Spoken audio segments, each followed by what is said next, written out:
नमस्कार. आपण पाहत आहात न्यू महाराष्ट्र 24 तास. मी आहे परमेश्वर वाव्हळ. खडकी येथील कर्नल भगत इंग्लिश स्कूलमध्ये साहित्यरत्ने लोकशाहीर अण्णाभाऊ साठे यांच्या 106व्या जयंतीनिमित्त तसेच लोकमान्य बाळ गंगाधर टिळक यांच्या पुण्यतिथीनिमित्त अभिवादनाचा कार्यक्रम उत्साहात संपन्न झाला. या संदर्भात हा विशेष वृत्तांत. खडकी येथील कर्नल भगत इंग्लिश स्कूलमध्ये साहित्यरत्ने लोकशाहीर अण्णाभाऊ साठे यांच्या 106व्या जयंतीनिमित्त आणि लोकमान्य बाळ गंगाधर टिळक यांच्या पुण्यतिथीनिमित्त अभिवादनाचा कार्यक्रम उत्साहपूर्ण वातावरणात पार पडला. कार्यक्रमाच्या प्रारंभी न्यू महाराष्ट्र 24 तासचे मुख्य संपादक गणेश कांबळे आणि दैनिक पुढारीचे ज्येष्ठ पत्रकार परमेश्वर वाव्हळ यांच्या हस्ते लोकशाहीर अण्णाभाऊ साठे व लोकमान्य टिळक यांच्या प्रतिमांना पुष्पहार अर्पण करून अभिवादनाचा कार्यक्रम करण्यात आला. या प्रसंगी कार्यक्रमाचे प्रमुख पाहुणे ज्येष्ठ पत्रकार परमेश्वर वाव्हळ यांनी स्वराज्य हा माझा जन्मसिद्ध हक्क आहे आणि तो मी मिळवणारच हे ऐतिहासिक वाक्य भारतीय स्वातंत्र्य लढ्याचे महान नेते लोकमान्य बाळ गंगाधर टिळक यांनी दिले. 1916 मध्ये स्वराज्याच्या चळवळीला बळ देण्यासाठी त्यांनी ही गर्जना केली. या भाषणाने देशभरातील जनतेमध्ये स्वातंत्र्याची जाज्वल्य भावना निर्माण झाली आणि ब्रिटिश सत्तेविरुद्ध लढण्याची प्रेरणा मिळाली. लोकशाहीर अण्णाभाऊ साठे यांनी आपल्या साहित्य, पोवाडे, लावण्या आणि शायरीच्या माध्यमातून अन्याय, विषमता, शोषण आणि अंधश्रद्धेविरुद्ध आवाज उठवला. जग बदल घालून घाव गेले सांगुनी मज भीमराव हा संदेश समाज परिवर्तनासाठी संघर्ष, शिक्षण, संघटन आणि सामाजिक न्यायाचा मार्ग स्वीकारण्याची प्रेरणा देते, असा दोन्ही नेत्यांच्या कार्याचा गौरव त्यांनी आपल्या मनोगतात व्यक्त केला. यावेळी गणेश सुवासे यांनी लोकमान्य टिळक यांच्या राष्ट्रसेवा, शिक्षण आणि स्वराज्याच्या विचारांचा विद्यार्थ्यांना परिचय करून दिला. तर स्वामीनाथन हिमगिरे यांनी साहित्यरत्ने लोकशाहीर अण्णाभाऊ साठे यांच्या संघर्षमय जीवन प्रवासासह त्यांच्या साहित्यिक आणि सामाजिक कार्यावर प्रकाश टाकला. कार्यक्रमात राम पाटोळे यांनी लोकशाहीर अण्णाभाऊ साठे यांचे प्रसिद्ध छक्कड सादर करत उपस्थितांची उत्स्फूर्त दाद मिळवली. खडकीतील कर्नल भगत इंग्लिश स्कूलमध्ये झालेल्या या प्रेरणादायी उपक्रमाने विद्यार्थ्यांमध्ये राष्ट्रप्रेम, सामाजिक बांधिलकी आणि महापुरुषांच्या विचारांचा जागर निर्माण करण्याचा प्रयत्न करण्यात आला. कार्यक्रमाचे सूत्रसंचालन शिक्षिका पल्लवी स्वामी आणि अनिता तिवारी यांनी केले. शाळेच्या मुख्याध्यापिका मंगल सोरटे यांनी उपस्थितांचे स्वागत करून कार्यक्रमाची यशस्वी आयोजनाबद्दल सर्वांचे आभार मानले. या प्रसंगी शाळेतील सर्व शिक्षक, शिक्षकेतर कर्मचारी आणि विद्यार्थी मोठ्या संख्येने उपस्थित होते.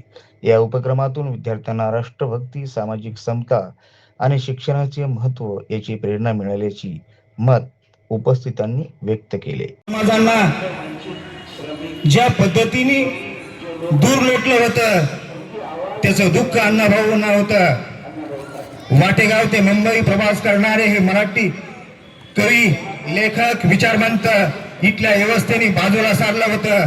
म्हणून अण्णांच्या मनामध्ये दुःख होत्या, वेदना होत्या. गणेश सरांनी चांगलं वर्णन केलेलं आहे. मार्क्सवादी चळवळीपासून तर कम्युनिस्ट पर्यंत अण्णाभाऊ साठे या चळवळीमध्ये राबत गेले.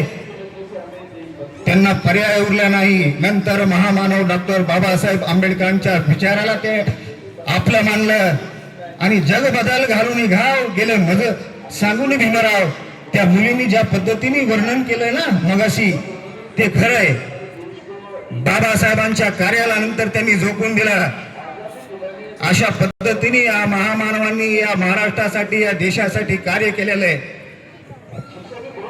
खरं तर आजच्या कार्यक्रमाचे आपले पाहुणे, सन्माननीय माझे सहकारी ज्येष्ठ पत्रकार गणेश कांबळे यांच्या समवेत मी अनेक वर्षापासून काम करतोय. मी आकाशवाणी पुणे केंद्राला या ठिकाणी मी काम करत असताना त्यांच्या माध्यमातूनच या ठिकाणी मी आलेलो आहे. मी पॅकेजवरच आतापर्यंत काम करत आलेलो आहे, कारण पॅकेजच्या माध्यमातूनच मी या ठिकाणी पुढे गेलेलो आहे. त्याच्यामुळं मी या माध्यमामध्ये काम करत असताना मी गेल्या अनेक वर्षापासून कांबळे साहेबांमध्ये सोबत काम करतो. पत्रकार आहेत, त्यांची ओळख तुम्हाला झालेली आहे. माझे सर्व सहकारी शिक्षक आणि विद्यार्थी मित्रांनो, आज आपण अण्णाभाऊ साठे जयंती आणि लोकमान्य टिळक पुण्यतिथी साजरी केली. आज या निमित्त पुण्यामध्ये फार मोठा कार्यक्रम आहे. अण्णाभाऊ साठेंचा सारसबागेसमोर मोठा पुतळा आहे. तिथे अण्णाभाऊ साठे जयंतीचा कार्यक्रम होत असतो आणि आज त्या पुतळ्याला हार घालण्यासाठी पुण्यामध्ये भारताचे गृहमंत्री अमितजी शहा सर, महाराष्ट्राचे मुख्यमंत्री आणि दोन्ही उपमुख्यमंत्री हे पुण्यामध्ये पदार्पण करणार आहेत. त्याचबरोबर मुकुंदनगर येथे टिळक महाराष्ट्र विद्यापीठ आहे आणि लोकमान्य टिळकांच्या पुण्यतिथीच्या दिवशी टिळक पुरस्कार दिला जातो आणि त्या पुरस्काराने अतिशय समाजातील समाजसेवा करणाऱ्या व्यक्तीला गौरवलं जातं. त्यानिमित्त तुम्ही धुरंधर पिक्चर पाहिला. धुरंधरमध्ये अजित डोवाल म्हणून प्रशासकीय अधिकारी आहेत. त्यांचा सत्कार टिळक पुरस्काराने आज पुण्यामध्ये होणार आहे. म्हणजे पुणे शहर हे आजच्या दोन्ही कार्यक्रमाच्या केंद्रस्थानी आहे आणि म्हणून पुण्यामध्ये आपण राहतो याचं आपल्याला भाग्य वाटलं पाहिजे. खडकी आणि लोकमान्य टिळक यांचा पण खूप जवळचा संबंध आहे आणि पुण्याशी त्यांचा जवळचा संबंध आहे. कारण खडकी विभागातील डेक्कन कॉलेज एरिया सगळ्यांना माहिती आहे. सापरसच्या पुढे डेक्कन कॉलेज आहे. तिथं लोकमान्य टिळक राहिलेले आहेत. ते या परिसरामध्ये स्वतः वावरलेले आहेत आणि त्यामुळं खडकी कॅन्टोन्मेंट बोर्डची सापरस येथे जी मराठी मीडियमची शाळा आहे त्याला लोकमान्य टिळक हायस्कूल असं नाव दिलेलं आहे.